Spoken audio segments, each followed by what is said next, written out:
हरे रामा पहुँची हैं जनक दुलारी, सिया जी फुलवारी रे हारी।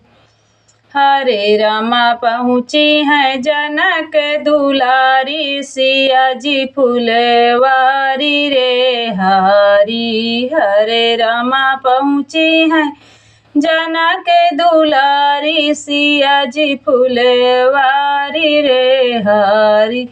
सखिया के संग जनक दुलारी, लइके पूजकी थाली रामा। हरे रामा पूजै उमा महातारी रे हारी। हरे रामा पूजै उमा महातारी रे हारी। किस हरे रामा पूजै उमा महातारी रे हारी। हरे रामा पहुँची हैं जनक दुलारी, सिया जी फुलवारी रे हारी। हरे रामा पहुँची हैं जनक दुलारी, सिया फुलवारी रे हारी। फूलवा तोड़न दोनों भाई आए, राम लखन रघुराई रामा।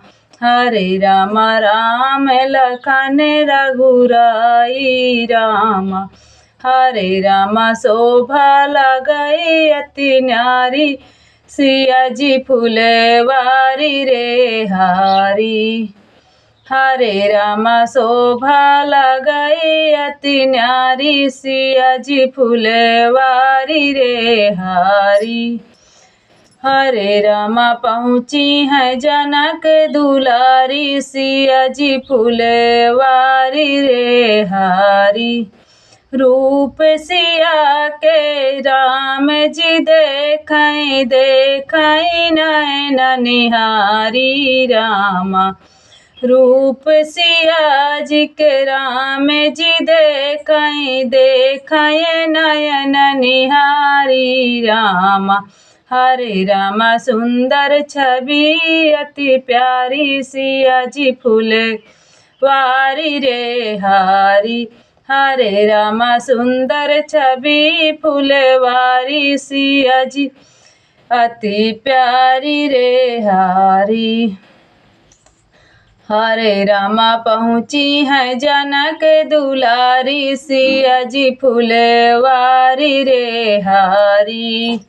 हरे रामा पहुँची हैं जनक दुलारी, सिया जी फुलवारी रे हारी।